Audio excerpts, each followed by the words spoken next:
to be heard. They will not be pushed aside or turned into your own, all 'cause you won't listen. Listen, I'm all alone at a crossroad. I'm not at home at my own home. Okay. Hey y'all, what's up? This is Tasha checking in for another Love During Lockup video, y'all. I felt like that song was in my heart because none of these people are listening to what is going on, y'all. If it's your first time coming through on my channel, welcome. I hope you enjoyed the video. Before we do anything else, go ahead and like the video, comment after I do my review, but most importantly, subscribe, okay? This is going to be Love During Lockup. Now, I finally got the season down right. It's season 5, episode 6. So if you watch my other videos, I'm gonna go back and I'm gonna change it up, and I'm gonna put the right season and episodes on there, okay? So let's get into it, because this episode had me like, oh my gosh, why is no one listening? But anyway, let's get started, y'all. So the first couple we gonna get into is going to be Brittany and Keyrox, okay? And y'all, if y'all have not watched my video before, I look down at my notes because I take notes, because I don't know, I just feel like when I take notes, I don't leave out too much, and you know, it kind of makes me feel like I can go to a next talking point instead of rambling on, okay? So Brittany and Keyrox is the first couple. We open up, Brittany is laying in bed. She's like, it's been days since I heard from Keyrox. Pause. If any man or anybody makes you feel like you need to be in the bed looking depressed, looking like you can't go on, looking like you are just broke, busted, and disgusted, that is not the one for you. No man, no woman, nobody should make you feel like that ever, okay? So that's my little tidbit on that. But we open up and she in the bed. She look all depressed. She look all sad because she hasn't heard from Keyrox in a while. Oh yeah, y'all, and if y'all hear my fan in the background, Georgia, it's like 100 degrees outside, and even with the air conditioner on, it's still hot in the house, so I had to keep the fan on while I'm doing this review. So if you hear some fan going, it's in the background because I ain't trying to burn up. So anyway, she goes in the kitchen. She says, I'm about to make myself some tea. When she gets up, I'm like, how long has Brittany been in this bed? Girl, she got clothes on the floor. It looked like she hasn't cleaned up in days or whatever's going on. Her hair all messy. Child, even when I was going through bad relationships, or even when I was with dudes that wasn't worth nothing, and I woke up and realized I deserve more than this, I was never looking broke, busted, and disgusted. Ain't no guy, I don't care who it is, worth me up here being depressed, worth me looking crazy, worth me having my hair all over my head and all of that. Nah, we not doing that. So Brittany go in the kitchen. She making the tea, right? She gets a call from her friend Carla. Carla is one of Keyrox and Brittany's mutual friends that was locked up with them. Now Carla's still locked up with Keyrox, but of course Brittany's out. So Carla calls and she says, basically, hey, how's it going in there? What's up with Keyrox? Brittany says she has people on the inside that she can have to keep an eye on Keyrox just in case he get out of pocket, I guess. So Carla is like, I mean, yeah, he was big mad when you missed the video call and everything, and I was just like, what's going on, why you so mad, man? Whatever. They shooting a breeze over that. So then Carla goes and says, Brittany asked Carla, how was the purge party? Pause. They having get-togethers and parties in jail. This is what, sorry y'all, I had to move the camera a little bit. This is so ridiculous. How they having purge parties in jail? Like, jail, okay, correct me if I'm wrong, jail is supposed to be a place where you go for punishment from the crime that you committed, and during this punishment you are supposed to become reacclimated, reformed, and feel like you have become a better person, and you learned your lesson, and you're ready to go out and behave. But you they up in there with phones. They up in there with all these different foods and drugs being passed around and relationships and fertility drugs and all type of stuff. Like it seemed like a vacation. I mean, they up in there saving big money, wearing all the latest gear. I mean, what is going on? How are they obtaining all this stuff? If you know down in the comments how this is going on, drop it in the comments so we can get that conversation going, because that is mind-blowing to me. When I've been watching Love During Lockup and Love After Lockup, I'm like, how do they get this stuff in jail? But again, if you're a criminal, where there's a will, there's a way, I guess. So they get it some type of way. I don't know. So anyway, Carla goes and tells Brittany that there was a fight at the party. Some girl's boyfriend, okay, remember they're in the all-girls prison, that's why I say boyfriend. Some girl's boyfriend hit her, and Key Rocks wasn't having that because of course they're friends. So Key Rocks hits the boyfriend back, and a fight ensues. Brittany then says, oh my gosh, what's going on? Where is Key Rocks at right now? Carla's like, he's outside working out. And then Brittany was like, you know what, just let him work out, let him have it. Brittany is concerned because she's like, she doesn't want him getting in fights. Hold on, y'all, this camera look weird a little bit. Okay.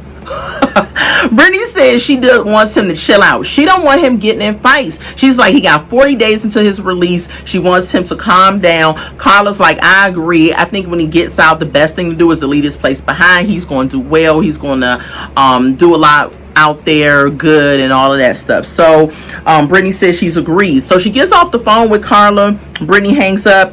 All of a sudden, Key Rock's brother shows up. Hey, Brittany, we got something for you. So she comes out the house and she's like, what are y'all doing? So they're loading up this grill onto the patio in the back. And I'm thinking to myself, where did Beavis and Butthead get this grill? I don't trust these brothers as far as I can see them. Where y'all get that grill from? Now, very well, Key Rocks could have brought it. Could have brought the grill. But this ain't one of them grills that you would buy out of Walmart or something. Or even Home Depot. It looked like a grill that a welder would have done, like one of those old school grills. So maybe they know somebody that had it. Maybe they did go to Home Depot and buy it. I don't know. But with them two, when they get together the way they look, and I don't want to judge on book by its cover, but I'm just saying, the times they've been on this show, they just look like they up to something. They up to something, and I could be totally wrong, but that's my observation. So they bring the grill and they say, yeah, Key Rock's got a surprise for you. They bring out these steaks, child. These steaks were like this big after you cook it, this big when they had it, this big after you cook it. And she's like, oh my gosh, he did this. He always seems to amaze me, you know, that's why I love him, blah blah blah blah blah. One of the brothers also says, Key Rocks has something else for you. So he gives her an envelope, and in the envelope it has $300. And she's like, oh my gosh, like, he did this, like, blah, blah, blah. She all excited over the steaks and the $300. So then Key Rocks calls, and she's just like, oh, babe, I love it. I love the grill. I love the steaks. It reminds me of when we used to grill with my family, and we used to have carne asada. I think that's what it's called. And he was like, yeah, I remember you told me y'all used to grill, so I want to do something nice for you to apologize for my actions of overreacting, maybe from the video call and the whole nine. And you know, she's like, what's up with the money? Why you getting money? He says, I want you to go shopping, the whole nine, whatever. So then Brittany says, I have to ask you a question. And she goes off and she sits down and she said, I have to ask you a question about Carla that called me. She said that you was in a fight. Immediately, Key Rocks was like, why you believing what somebody else tell you about me? He's like, so you go believing what people say about me? And I was just like, here he goes. The men on this show are the ones that are locked up are huge manipulators. Not all of them, but mainly Key Rocks and Chris. Key Rocks, Chris are major, and Keith are major manipulators. More so Key Rocks and Keith. They are two manipulators. As soon as the women bring up something that they're concerned about, they never deny it. They always just say, oh, here you go. Now you won't believe something somebody say about me. This is supposed to be about us. You know, why you believe in outside noise and stuff? Unless I tell you something, you shouldn't believe nobody else. You know, that makes you feel like you ain't on my side. Then they flip it around, do this reverse psychology, and have the women up here questioning themselves. Don't do it, Brittany, okay? First of all, Brittany stated when Carla, after Key Rock said what he said, so Brittany says, well, why would Carla make that up? Immediately, she didn't even say, well, yes or no, did it happen? She immediately said, why would Carla make this up? So, meaning that she believed Key Rocks. Immediately, she turned on Carla, who was supposed to be their mutual friend. She said Carla's never done anything like this before. And the way Carla told that story, I do not think it was fabricated. I believe it actually happened. But because Key Rocks is a manipulator, for some reason, he didn't want her to know about this fight. I don't know why. But anyway, he says, he is now questioning Carla. She's now questioning Carla about why she would do this, and Brittany says she never did anything. So I don't know why she doesn't go back and re-question Key Rocks. Like, ask him. You gotta hold him to the fire. Like, what is the problem? You could have just been like, well, was it a fight, yes or no? I'm not saying I would believe other people over you, but was there a fight, yes or no? You know, but again, she's young and Key Rocks is a major manipulator. This relationship needs to end. Let me tell you something. A lot of people that I have watched reviews on this show has made comments about Brittany and her family. They are saying how her family should be ashamed of themselves for throwing Brittany out to the wolves, basically, and having her in this situation with Key Rocks. I disagree with people who say that. First of all, if their family does not come on this, her family doesn't come on this show to give a overview of what happened of the relationship between the daughter and them, you cannot hold this family to the fire on the decisions and choices that she made. My assessment of Brittany is that she was one of those youths that was rebellious. After a while, she started smelling herself. You know how them youth do when they get teenagers? They start smelling themselves and they start wanting to explore stuff and do what they want to do and forget about the rules of the house. I believe her parents did strive with her, tell her, hey, these are our rules, abide by our rules. And Brittany realize, hey, I don't want to abide by your rules. I want to kick it in the street. I want to do what I want to do. And her parents probably got fed up. They was like, you know what, fine. If you want to do what you want to do, you can't do it here because we have rules. Parents are supposed to instill rules and structure. Parents are not your friends, okay?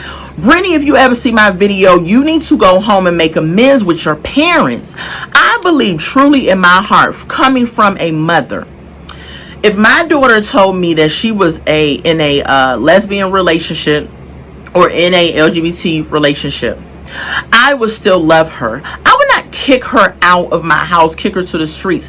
I will let her know that there are going to be rules in my house, though. I do not want you bringing your activity or lifestyle in my home. That would be my rule. But I would not kick her out. I would not love her. And even if she went off thinking that I didn't love her, and she came back to me, I will welcome her back like the prodigal son and be like, I love you. I've always loved you. You may have thought I didn't love you. And that is what I think is going on with Brittany. She may have got a bad view of what her parents were trying to relate to her. It is so much better. Shout out to Auntie's advice, right? It's so much better, because she brought this up, if you stay under the covering of your parents. Your parents love you. They want what's best for you. As a mother, I carried my child in my womb. I love her. I have a bond with her. No way would I ever turn her away. And I'm not saying there are not trash parents out here, but until Brittany's family come on this screen and say what it is, until we see some interaction with them, I'm not going to blame her parents for the choices that she made. She chose to go out and commit a crime. Number one, she got locked up. from her choice. Okay, that was the consequences of her choice. She chose to get in a relationship with Key Rocks. She chose to now live with his family. All of these things she chose to do. So do not make her seem like do not make it seem like her family is the problem and she is the bigger victim. Until they can come on screen and until we can have a real conversation about it and see the family's viewpoint, then I cannot hold these people accountable for the choices that she made. As a parent, are you supposed to let your child just run amok, stay in your house, disrespecting you, disrespecting your rules? Absolutely not. Absolutely not. If they can't abide by the rules, I'm sorry, these are the rules. And I didn't mean to stay on Brittany and Key Rocks for a while, but I had to get that out because I've been seeing it on YouTube with different reviews I watch. And I love all of my fellow YouTubers, but at the end of the day, for coming from a parent's perspective, parents are not their children's mistakes. Parents are not their children's mistakes. Good parents that raise their children with morals and standards and decency and order, we are not our children's mistakes. If they go out there and they do some trash stuff and they get locked up, I am not accountable for that. I will feel sad. I will pray for them. I will still love them. I will write them. I will put money on their books. I will call them. I will do everything that I can do on my end as a parent. But what I will not do is be guilty over the choices that they have made. And that's all I'm going to say about that. Because I was a little irritated about what I was seeing on the YouTube streets. I was like, I can't rock with that. You cannot hold a parent accountable. If a parent was trash, hold them accountable. If they kicked the child out and did not try to work with them and help them, hold them accountable. If they didn't love the child, hold them accountable. If they did all of the things that is wrong, hold them accountable. But if you don't even know what they have done, if you don't even have any proof if they've actually done something to Brittany to make her feel like she can't go home, then you can't hold them people accountable. We are getting Brittany's point of view from her family, from her point of view. We don't know what really happened with them. You can just assume. And because they are Catholic, people want to try to say, oh, they're those type of religious parents. It just, no. I know plenty of parents that go to church that children are in the LGBT lifestyle and they still love them. So no, miss me with that. People try to spin that narrative and that is not okay. These people, I believe, still love Brittany and I believe she needs to make amends. I believe she needs to get away from Key Rocks because when he get out, he's going to run this girl into a serious mental disorder. And I hope not. I really hope not. But I feel like for her not just hearing from him for a couple of days and she looking sad, depressed, room junkie, we have a serious problem here. She needs to wake up, get her life together, and leave this man alone because he's one of them people that when he mess up, give you some gifts so you can be okay. And then after he gives you the gifts and stuff is cool for a while, then he goes on, stuff is maybe cool for a little bit, then he does something else. And in this case, he did it right away. He flipped the script on her, did some reverse psychology, and had her second guessing herself. Manipulation. Brittany, get away from this situation. All right, let's move on, y'all, because that was too much for that first couple. Let's go to who I want to go to next, because we had a couple of dummies on this show. Let's go to Jade and Chris, because again, they getting on my nerves. I don't want Jade and Chris on this channel, on this season no more, because I feel like this storyline is fake and they ain't got nothing going on. So anyway, Jade and Chris, they are riding to South Dakota to prepare for the powwow. And the powwow, again, is in the Native American community, is a day when the Native American, where the inmate can get together with the family and spend the whole day with the family, which I think is really dope. You know what I'm saying? So he's able to do that for the whole day with the family. They're talking about what Chris said last week. And so Chris said last week, if y'all don't know, that everything is in his name when he was talking to Jade in the hotel. And Jade's basically feeling as if, like, okay, so if we get a divorce, are you going to kick me out of the house? Are you going to take the car back? Am I not going to have anything? Am I going to be a bum on the street? First of all, Jade, everybody knows when you get married, at things that you acquire after marriage, you have rights to those things that you acquire after marriage. Not only that, I believe that some of the stuff that she has, like, you can't ride around in a car, even if he paid for it, without the car being in your name. Like registration and all that, your name has to be on it. So Jade, stop trying to sell us this story. And Chris, stop trying to tell us this story that her name ain't on nothing. Like, it gotta be on something. And he can't just kick you out of the house. You've been occupying the house for more than 30 days. Even if he tried to kick you out, he would have to get a eviction from the court and all of that. And him being a felon, I don't even know how that's gonna go over. But more than anything, he's your husband. So even if y'all got a divorce, y'all would have to go to divorce court and separate amicably and divide the assets. Jade, what the heck is wrong with you? Like, you already know. That's why I feel like this story is getting on my nerves. They stopped by this clothing store. It was this cute little clothing store, and they did something that kind of annoyed me just a little bit. So they're going to get some outfits for the powwow. First of all, we could spin this in a couple of different ways. Jade is a white lady. I don't know how I'm gonna get around saying this. I'm just gonna say it. I don't know how else to say it. She is a Caucasian lady. Let's put it like that. And Chris is Native American. She's going in the store to get Native American clothing to wear to the powwow. I guess she wants to dress to show respect to the culture. I think it's a bad idea. If I was going to a powwow, I'm just going to dress. I'm just going to be regular Tasha. Just because my husband is Native American doesn't mean I have to go and dress in Native American garb.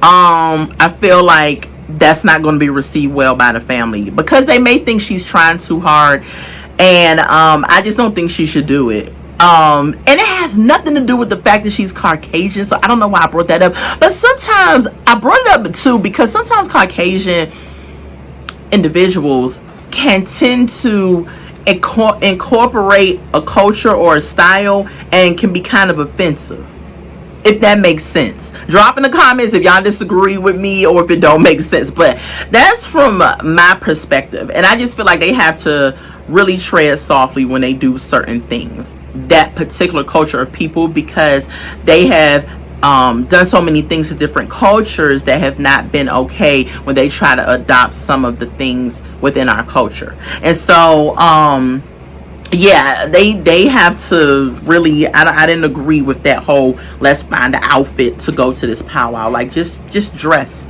regular, Jade.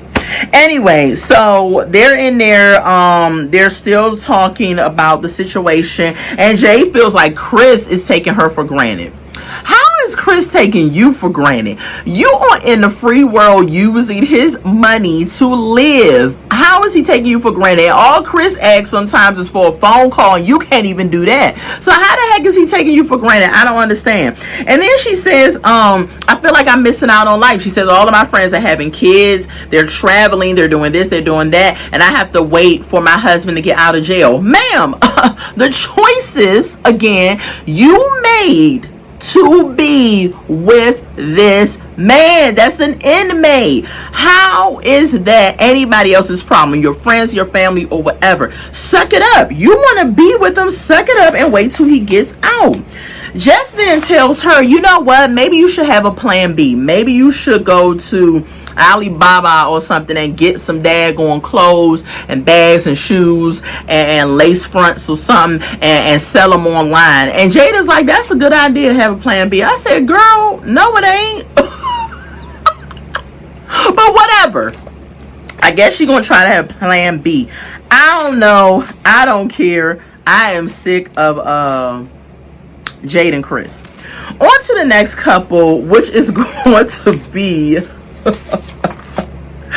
child, oh god, these people are off the chain.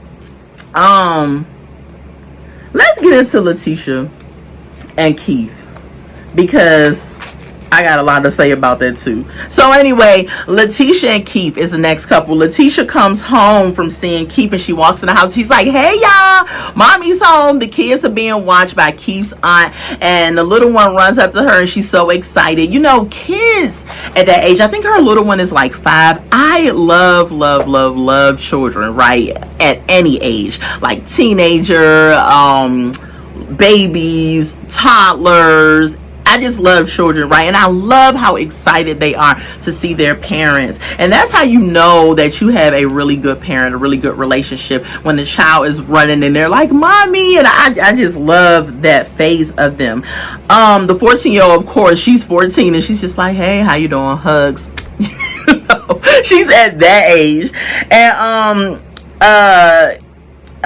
Tisha gets a call after she gets in the house. The aunt asks how was the visit and stuff, and she's like, it was cool, it's hard to let him go, you know, that's the saddest part. Then she gets a call from Keith while she's in the house, and she's like, hey husband, blah blah, the stuff that she always says.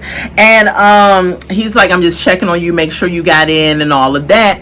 And then she goes and says, oh, I'm good, I got in fine, someone wants to talk to you. And she goes and she gives the phone to the little one, and the little one is talking to him, and she's like, hey, mommy has a surprise for us, for me and my sister later and all of that. So Letitia asks her daughter, and her daughter's name is Nerea. I may be saying it wrong. Nerea, something like that. So she asks her daughter, she says, do you want to talk to Keith? And the daughter is like, no, I don't have nothing to really say to him. And Keith is like, hey, Nerea, whatever her name is. And she's like, I don't have nothing to say to him, whatever, I don't care. So she said she doesn't want to talk to Keith. She just looks like she's just over it. And Letitia goes in her confessional and she says, well, she feels that way because I have been in some relationships. She's seen me in some bad relationships in the past. And pause. Your first obligation as a mother is to set an example for your children, to protect them, to make sure that you are putting forth the best foot and best effort that you possibly can. It appears that Letitia has made some bad relationship decisions in the past, and her daughter has had front row seats to it. And this is why her daughter doesn't see it for Keith. And shame on you, Letitia, for marrying this guy in jail and not waiting till he got out, dating him, letting your children build a rapport with him, especially your 14-year-old that has had front row seats to all your horrible decisions and men. Horrible. I just do not understand why these women get on this show and do this to these children. This is just ridiculous. So Letitia's up here trying to force her to get on the phone and talk to him, and she's just like, no, I'm over it. So they all get in the car because Letitia says whenever she leaves and go visit Keith, she feels bad. She feels like a bad mom because she didn't take her children. And so she says she wants to plan this outing, and so they go to like a David and Buster's type feel, and they bowl and they play arcade games and things like that. And the aunt, while they're in the car, she says, you know, I like Letitia for Keith. You know, they give the aunt a confessional. She says, I like her, I like him for her, but she says my only fear is when he gets out that a lot of women are going to be on him because he's an attractive man and he was the man before he went in there. And pause. Keith, right? Keith is alright. He ain't all that. If I saw him on the street, I'd be like, oh, okay, I mean, he's decent, but he ain't somebody that I'm gonna break my whole neck for or wreck a home for. And no man is, because I ain't wrecking no homes. But he ain't nobody that I'm just gonna jump up and down to be excited for like that. Like, come on, man. Like, no. We're not doing that. But the aunt thinks that that's going to be the problem. So while they're bowling, Letitia makes a comment and she says, since when you get 2 turns in bowling? And the 14-year-old was like always. I thought that was funny because I'm thinking the same thing. I'm like, you always get 2 turns in bowling. Where the heck you been at? So anyway, Letitia sits down with her oldest and she's talking to her and she's saying, are you warming up to Keith and Nareo? And I'm just going to say the oldest because I don't want to keep messing her name up. She says, no, I'm not warming up to him. For the mere fact that I don't know him, And I don't trust him. And Letitia is like, it's been 3 years. I'm not forcing you, but I kind of am. Yes, you are. You're forcing her to have a relationship with this man that's not her father, with this man that is locked up, with this man that she does not know. She does not have a rapport relationship with him. She does not see him, nothing. And so you're forcing her to accept him because he's coming home. He's coming to your house. I don't get it. So anyway, the oldest girl has her own confessional, and she says, I don't know him. He went to jail for a reason. I don't know him. I don't trust him. She says, I do not want my mom to get hurt again. This is sad when your children are just like, I really want you to wake up. I don't want you to get hurt again. And not only that, she ain't even saying this about some basic guy on the street. She talking about a dude that's locked up. She knows he's locked up. So I don't want you to get hurt again. He's obviously done something. Oh my God, it's exhausting. So Keith ends up, later on they get back to the house, he ends up sending them flowers. And I believe it was a bad edit, because it seems like that the flower thing came before they went to go to Dave and Buster's setup or whatever place that was. But I don't know. I ain't sure. I'm just going to give the review the way it was given. So they get flowers. He sends flowers to the mom, to the oldest daughter, and to the little one. And the little one's all excited, of course. And the oldest one's just like, whatever, flowers.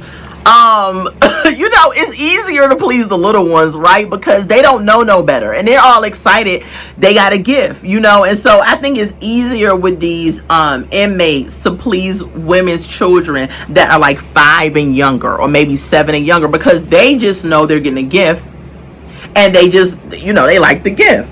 So what else happened? Yeah, so next we cut over to Letitia riding with her cousin Shalonda. And they're going wedding ring shopping, because Letitia says that when people find out that she's married, they're like, oh, okay, well, where's the ring? And she doesn't have a ring. So Letitia says that she wants a $30,000 ring. This coming from the lady that married a convict.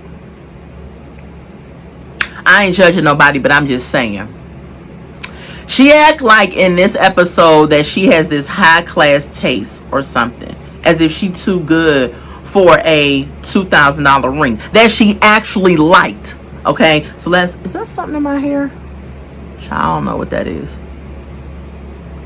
I think it was some product or something. I don't know, y'all, but my bad. But anyway, so she goes to the jewelry store. She gets there. She says her budget is $30,000. But when she called Keith said, ain't nobody got no $30,000. We ain't doing that. So come on down. So she says, well, it's $10,000. Okay. He says, yeah. So she goes to the ring shop. She know goodness well when he said $10,000 that she was going to do what she wanted to do anyway. So she goes to the ring shop.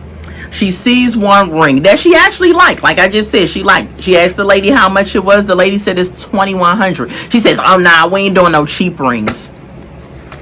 Then she moves on to another ring that just so happens to fit and she likes. And to me, it was just a basic old band, and the rock on it was, a little big or whatever. So that ring ended up being $15,000 and some change. So when Letitia tried the ring on, she gonna ask the ring lady, because she gonna say, ain't nobody trying to spend no $4,000 or $5,000. I don't want no cheap ring. Man, first of all, let's pause. $4,000 or $5,000 on a engagement ring, it's not cheap. That is not cheap.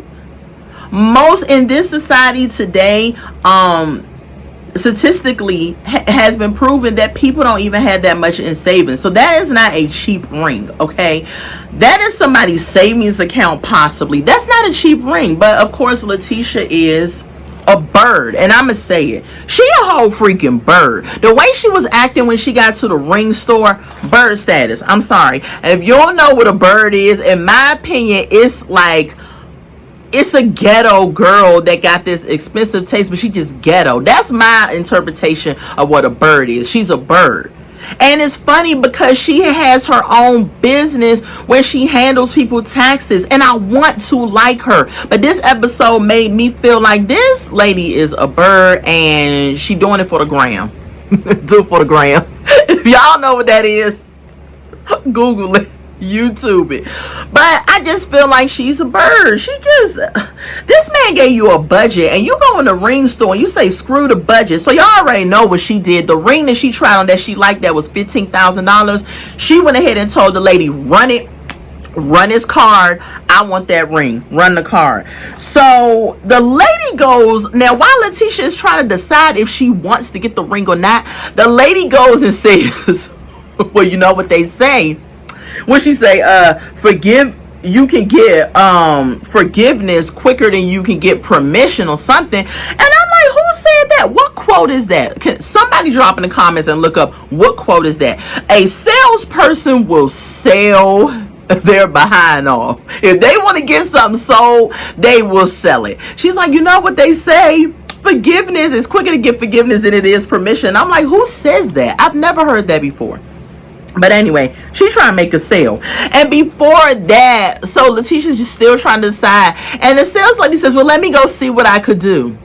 So she goes off. I guess she goes in the back and asks the supervisor, hey, man, she only got $10,000, but she wants this $15,000 ring. Can she get it? The manager's probably like, if you don't get out of here, Bethany, the price is the price. If she can't afford it, tell her finance it or put the ring back and get what she can afford, because that would have been my response, right? So she come back and she says, yeah, well, the price is the price. So we can't do nothing about it. And Letitia says, run it. I don't care. I'll deal with him later. He gonna be mad, but whatever. And I'm just like, child, what if that was his commissary money? But whatever. Let's get off of them. We done with them. The next couple is going to be Renake and Asonta, or Lascivious. Oh God, that is the most ghetto. How do you even spell that? I wrote it down the best way I could. Lascivious. Oh God. So anyway. Okay. Alright, get this together, Sasha. You can't. Alright, so first of all, Renake still has on that green wig. You guessed it. That green goblin on her head. She still has it on. Let me tell y'all something. First of all, y'all may be saying, well, Tasha, we didn't watch your reviews and you still got this in. Baby, these are braids and this is crochet, okay? And I'm actually about to take it out because it's getting a little old. You know what I'm saying? So I can keep this in for about a month. So if you watch my reviews and I'm reviewing every Friday, you're going to see this hair for a month. But Renake said, baby, it's gonna be longer than a month. I'm gonna keep this wig on the whole season. And I think it takes, this season is like maybe 3 months long. Maybe they're on for 3 months. I don't know. But whatever it is, she done had this wig on. And is it a lace front? Because correct me if I'm wrong. Like, you gotta take that off, take your braids out, wash it, treat it, whatever. I'm not a lace front chick, so drop in the comments if you know how the lace front works. But that wig is getting on my nerves. But it do look like she washed it or something, because it was a little bit more non-sticky looking. I don't know. So it looked like she combed it, washed it, did something, but she still had the adult hairs all the way down here. You know, shout out to Auntie's advice again. She still had the swizzles. She still had the swizzles down here. That's what Auntie calls it, the swizzles. But child, she still had that, but it wasn't as aggressive, but it was still there. It was still there. So anyway, she riding in the car on the highway. Y'all know she moved from Kentucky. She's in Georgia now. She riding in the car. We have not seen her daughters for 2 episodes. And I'm thinking to myself, where the heck are the daughters?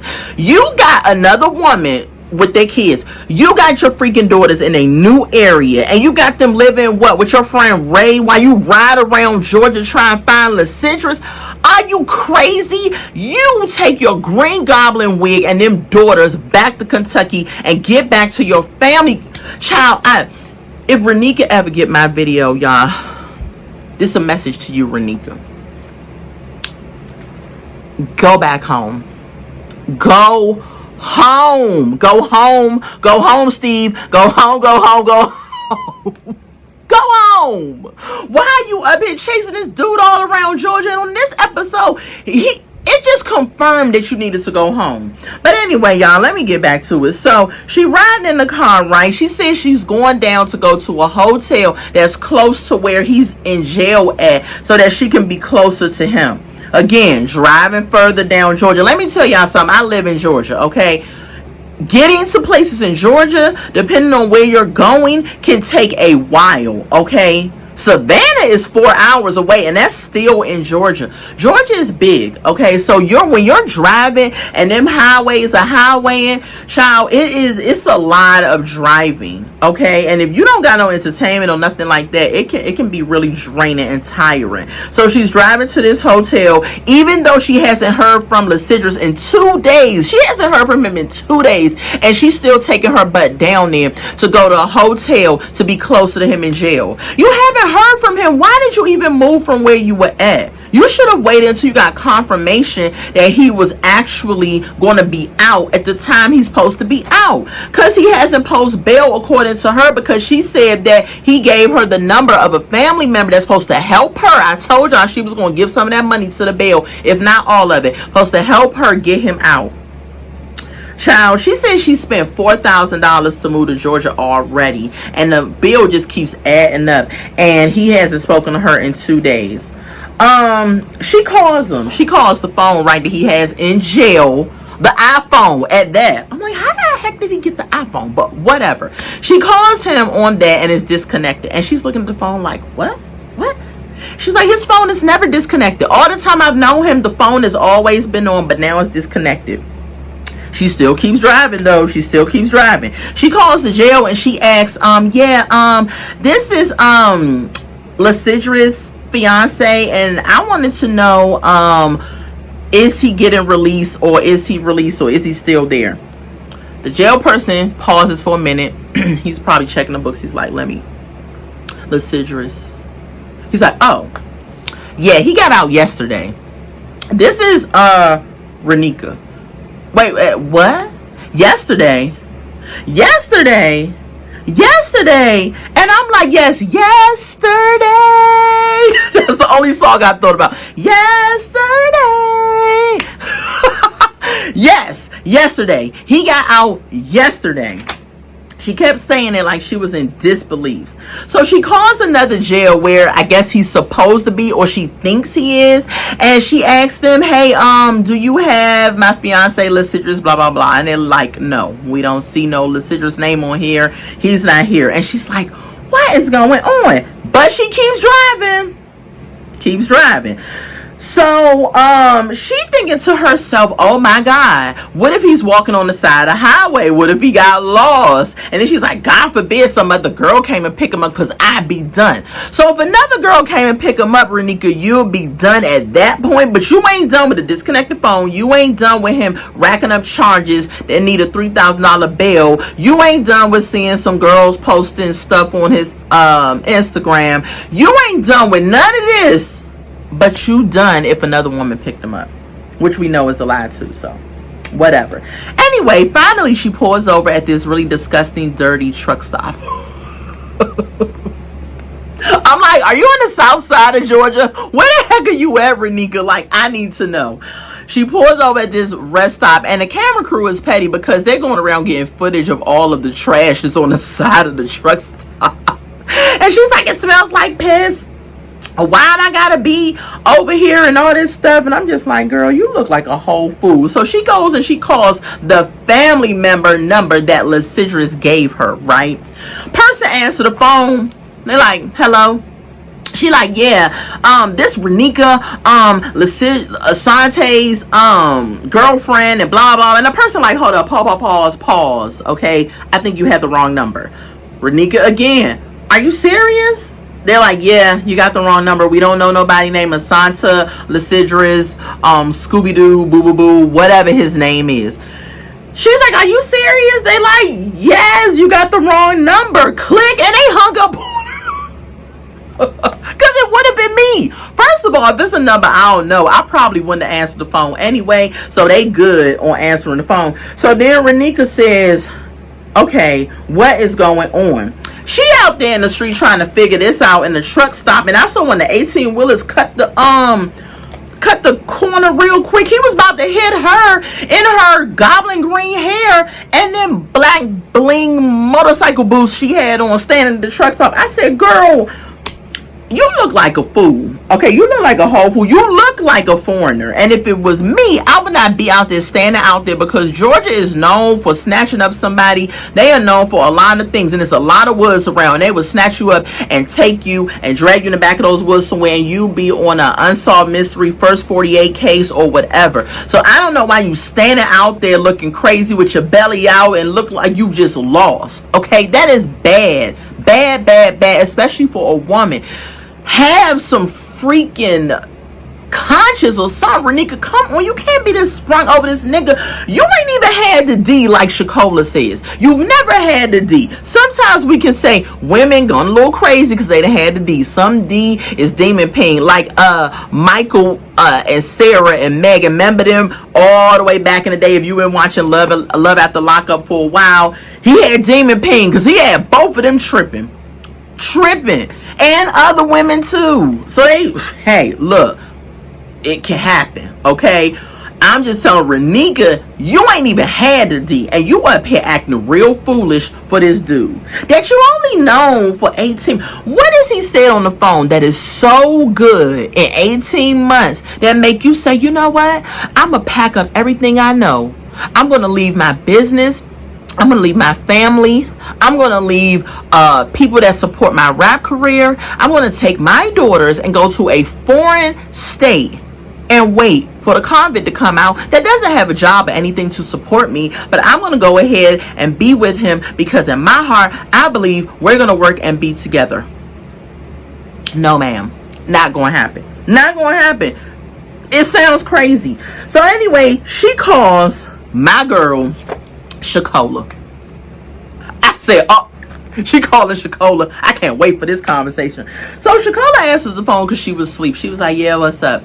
Reneke's like, you busy, whatever. She says, I'm just waking up. She said, I didn't mean to interrupt you. She said, nah, it's cool, I'm up, whatever. So she tells Shakola about what's going on. She's talking about she was on her way to go get a hotel by the jail, and Asonta or Lasidra's phone is disconnected. The jail saying he was released yesterday. She hasn't heard from him the whole nine. Shakola is like, sounds like you got a user, which is the title of this episode. You got a user. She said, it sounds like you got a user. She says, yeah, but you know, why would he do this and all of that? Shakola was like, man, look, you don't even sound like yourself. You sound crazy. She was like, we've been telling you, what is it that you see that we see that you don't see? She said, man, look, you need to turn around and get up out of there. And she's like, what is it? And Reneke's like, it's my man. Shakola's like, you know what? She was like, all right, well, you don't even sound like Big Diva right now. But basically, no, we've already said all that we're going to say. She was like, you know what you got to do. You know the choices you got to make. Make them. Click. Because Shakola's over it. And so are we. And so is her family. Because I've been told y'all from day A that Renake is going to do whatever Renake wants to do. She don't care what nobody says to her. She going to do it. And she hung up on her. And then she's standing there at the truck stop looking like an idiot. Child, if I was production, I'd have been like, so what we going to do? We standing here or we going back, or what the heck we going to do, because we can't stand here. So this week we didn't get Andy and Brittany, thank God, because that is probably would have been a snooze fest, because they ain't got nothing going on. Probably that's why they didn't shoot them. And we're going to get to the last couple, which is Savannah and Jake. Savannah is the most annoying, delusional person I have watched Love After Lockup, Love During Lockup, all these shows since the beginning. If y'all been watching it, y'all know who used to say that, the beginning. Child, Savannah and Jake, right? So we're coming off of Savannah from last week. You know, she met with Tim, and Tim was like, I don't like all these questions, okay? I ain't with all the questions. I'm out. Peace. I'm not answering nothing. She asked me questions like she a police officer. He probably like, you wearing a wire? Like, why you asking me all these questions? So she calls Jake after that meetup, and she's in a parking lot standing there with these ugly shoes on. The cameraman is petty. He kept pointing to her ugly shoes, and the jeans was sliced up on the sides. I said, what is going on here? We don't need to keep saying that. Them camera people be petty sometimes, but whatever. So she tells Jake on the phone, yeah, Jake, he just left for no reason. I was trying to ask him questions and he just wouldn't answer, and then he left. And Jake's like, that don't sound like him. What she didn't say was how she was interrogating that man and asking him all these daggone questions like, who was the ringleader? Who started the crime? When y'all do it? What time y'all do it? What weapon y'all did it with? Girl, ain't nobody about to stay there and answer all them daggone questions. You sound like a detective and stuff. So Savannah says she is going to, after she got off the phone with Jake, she says, I'm going to go ahead and drive to Jake's mom's house. Didn't Jake tell you, do not go over my mom's house? This freaking crazy psycho in her mind says, since I'm in Waterloo, before I leave, I'm gonna go visit Jake's mom. I'm gonna pay her a visit. So she get in a little white car and she starts driving, and then here comes the waterworks. I said, gosh, I knew she was gonna be the crybaby of the season. I said that from the first review. She's just like, I'm gonna go by Jake's mother's house because I want her to know all the stuff that I do for Jake and the person that I am, and I don't understand why she just won't accept me. And I'm like, girl, oh gosh, I want her approval. And I'm like, if you don't get nobody else's approval in life, love yourself, be happy with yourself, move on. You don't need everybody's approval. Everybody ain't gonna like you. You ain't gonna be everybody's cup of tea. If the family never like you and Jake likes you, then just be with Jake. Who cares about the family? That's his choice to be with you, and he's not choosing you, which is crazy of why you're still dealing with him. I don't understand. So she pulls up, right, to the mom's house, pull up in the neighborhood, and then she gets on the phone and she calls the mom. Oh, I wish I had another phone. The mom was probably like, it's like ring, ring, ring, and the mom was like,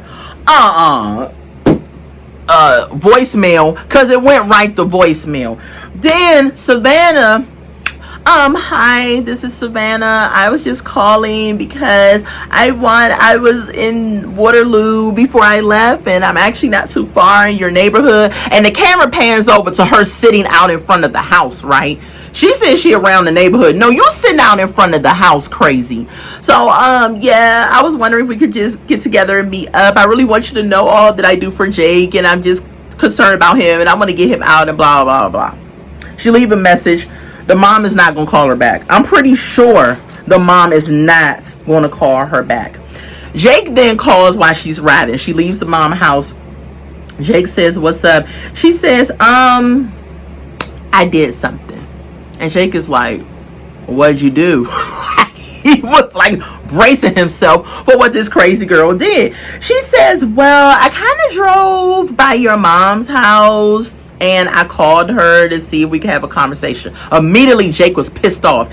He was like, that's stupid. He was like, that's stupid, and I'm kind of pissed off about it, and whatever happens to you because I told you don't go by my mom's house. I don't understand what Savannah is not understanding. Number one, Savannah, if you ever watch my video, listen to me, okay? From a viewer. Number one, Jake does not want to marry you. Get over it. He doesn't want you. Move on. Find somebody in the free world. Number two, his family, friends, everybody, nobody messes with you like that. They don't like you. They ignore you. They send you the voicemail. They don't show up when they supposed to. And for some reason, you trying to figure out what the problem is. They don't like you. They don't want to be involved in this show. They don't want to be involved with Jake's shenanigans. We don't know the severity of what Jake did. They said he just robbed a drug dealer, but it could have been worse than that. They don't want to talk to you. So move on. What is the problem? Girl, Jake, to me, makes more sense than Savannah. Because she is delusional and living somewhere in La La Land. Jake is like, I'm up in here. I already know what I did, and I'm going to be here. So Jake says, well, Savannah says, well, I'm just trying to help you, because Jake is going off on her on the phone. And he's like, well, I already knew I was going to be here for 5 years. I was set to be here till 2028. I don't want your help. Don't help me. I was set on that. Before I met you, I had made peace with it. I said, I'm going to get out 2028. Don't want your help. Don't do nothing. I made peace with it. And Savannah's on the phone like, what?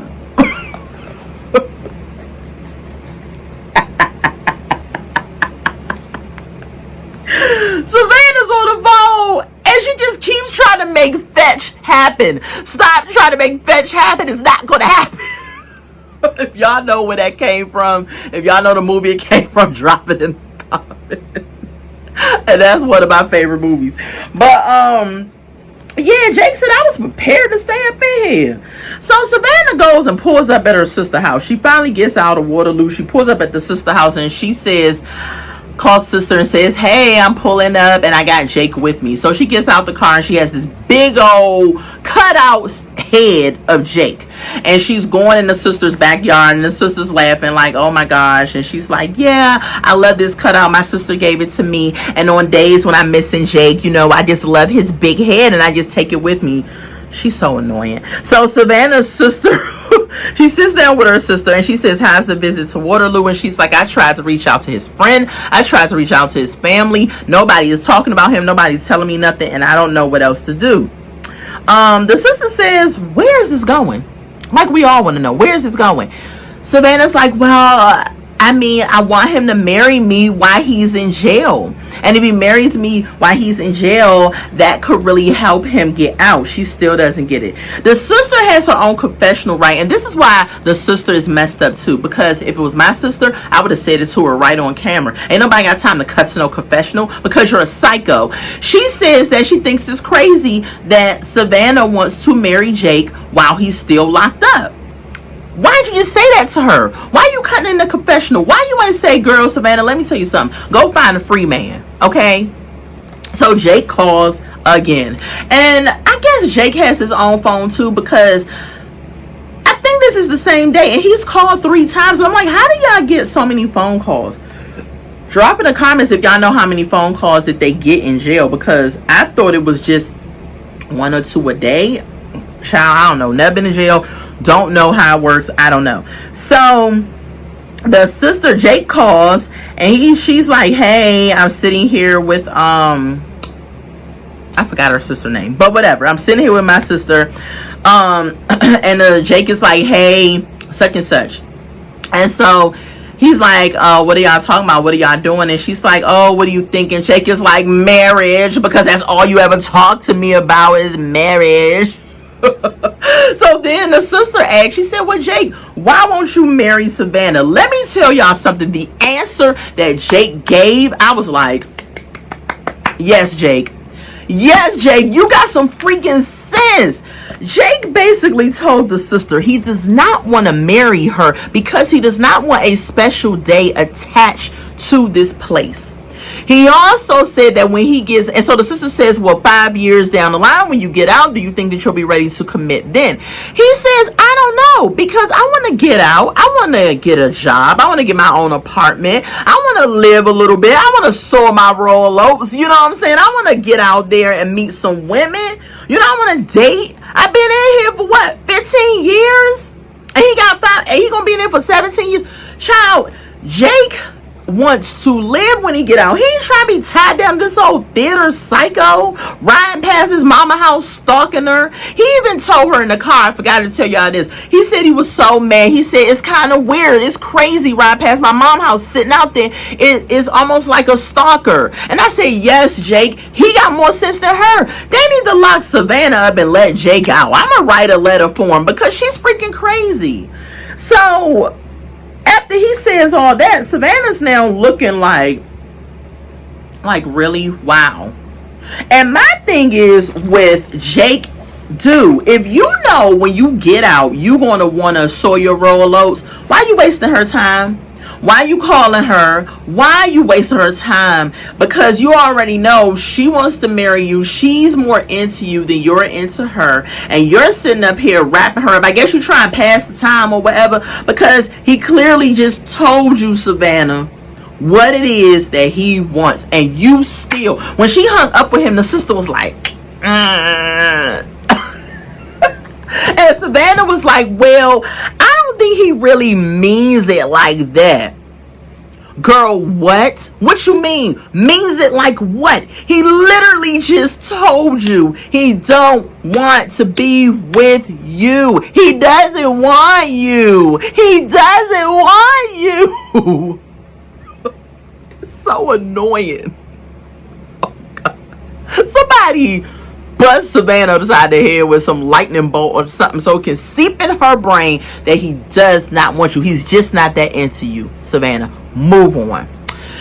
Anyway, y'all, that is my review for season 5, episode 6, Love During Lockup. You gotta use her. Thank y'all for watching me so much. I really appreciate y'all. I love doing these reviews. Before you go, make sure that you like, comment, and subscribe. If you agree with what I said during the review, what couple do you think is getting on your nerves? What did you rate this review? Anything you want to talk about this show, about this review, drop it downtown in the comments, y'all. I love y'all to pieces. Until we meet again, which will be next week when I will be doing the next review on Love During Lockup. I'm kind of ready for Life After Lockup because a couple of these couples are going to be on there and it seems like the review is going to be spicy. I think it's going to be like really good, you know. And then Letitia, let me tell y'all something to back up to her. She is disgusting. She gonna say, I wish I could have stuck my tongue down my husband's throat and came out through his butt. Who says that? She's some type of freak bird. She's a bird. Let me tell you, that's it. And that's all I gotta say, y'all. She's a bird. Alright, y'all. Love y'all to pieces until we meet again, which will be on the next week or the next review. Go ahead, share the video, like, comment, and subscribe, and I'll talk to y'all later. Bye.